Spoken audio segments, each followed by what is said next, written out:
Champions ట్రోఫీకి ముందు team India ఇంగ్లాండ్తో 3 మ్యాచ్ల one day series ఆడాల్సి వచ్చింది. ఈ సిరీస్లో రోహిత్ శర్మకు విశ్రాంతి లభించే అవకాశం ఉందని భావిస్తున్నారు. ఇటువంటి పరిస్థితుల్లో అతని స్థానంలో కెప్టెన్ కావడానికి ఇద్దరు ఆటగాళ్లు అతి పెద్ద పోటీదారులు. ఆస్ట్రేలియాలో ఘోర పరాజయాన్ని మర్చిపోయిన టీమిండియా ఇప్పుడు స్వదేశంలో ఇంగ్లాండ్తో జరిగే సిరీస్పై కన్నేసింది. జనవరి 22 నుంచి ఇరు జట్ల మధ్య 5 మ్యాచ్లు టీ20 సిరీస్ జరగనుంది. ఆ తర్వాత ఫిబ్రవరి 6 నుంచి 3 వన్డేల సిరీస్ ప్రారంభం కానుంది.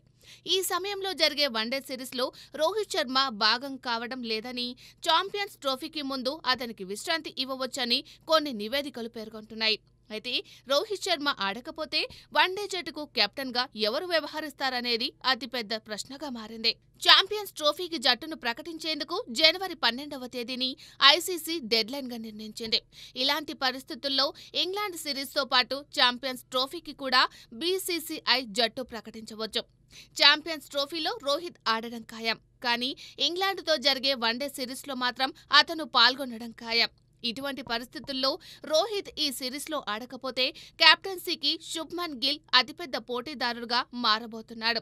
ఎందుకంటే ఈ సిరీస్లో జస్ప్రీత్ బుమ్రాకు కూడా విశ్రాంతి ఇవ్వడం దాదాపు ఖాయం. టీ20 ప్రపంచ కప్ 2024 తర్వాత జింబాబ్వే పర్యటనలో టీ20 జట్టుకు శుభ్మన్ గిల్ కెప్టెన్గా వ్యవహరించాడు.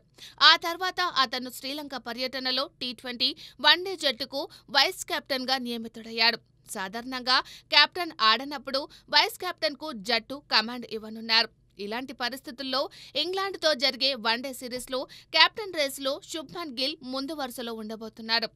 గౌతమ్ గంభీర్ కోచ్ అయిన తర్వాతే శుభ్మన్ గిల్కు వైస్ కెప్టెన్ బాధ్యతలు అప్పగించారు. శుభ్మన్ గిల్తో పాటు హార్దిక్ పాండ్యా కూడా కెప్టెన్సీకి పెద్ద పోటీదారు.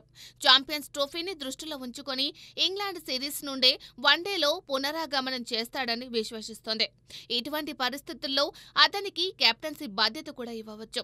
హార్దిక్ పాండ్యాకు కెప్టెన్సీ అనుభవం చాలా ఉంది. 2022 టీ20 ప్రపంచ కప్ నుండి టీ20 జట్టు కమాండును నిర్వహిస్తాడు. అయితే తాజాగా సూర్యకుమార్ యాదవ్ను టీ20కి కెప్టెన్గా నియమించారు. అయితే సూర్య వన్డే జట్టులో భాగం కావడం లేదు. దీంతో పాండ్యాకు కూడా కెప్టెన్గా అవకాశం దక్కనుంది. మరోవైపు కేఎల్ రాహుల్ కూడా కెప్టెన్సీకి పోటీదారు కావచ్చు. కానీ అతను ఈ రేస్లో గిల్, పాండ్యా కంటే చాలా వెనుకబడ్డాడని తెలుస్తోంది.